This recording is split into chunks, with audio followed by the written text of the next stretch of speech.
Slogan, সেই স্লোগানে জঙ্গি মদত, কাগজ হাম নেহি দিখায়েঙ্গে, সারা দেশে যখন বলা হয়েছিল, এটা আসলে জঙ্গিদেরকে হেল্প করে দেওয়া।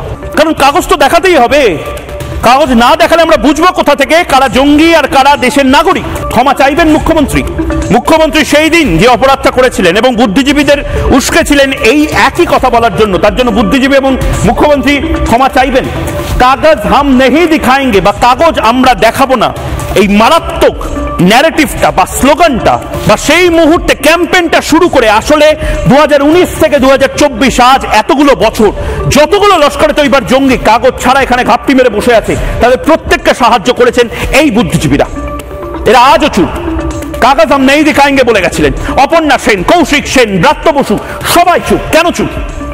লস্করে তৈবাকে সাহায্য করে জয় গোস্বামী কেন চুপ করে বসে আছে? শুভা প্রসন্নকে কাগজ হাম নেহি দিখায়েঙ্গে, কাগজ আমরা দেখাবো না, আলবাদ দেখাতে হবে, এনআরসি করতে হবে। তার কারণ এনআরসি না করলে আমরা বুঝবো না। অমর্ত্য সেন সমস্ত কিছু নিয়ে বলেন, এনআরসি নিয়ে কেন বলছেন না, বাংলাদেশ নিয়ে কেন বলছেন না? অমর্ত্য সেন কেন বলছেন না? নচিকেতা কেন বলছেন না? নচিকেতার কনসার্টে, নচিকেতার অনুষ্ঠানে কাল যদি লস্করে তৈবা এসে বোমা ফাটিয়ে চলে যায়, নচিকেতা দায়ী হবেন তো?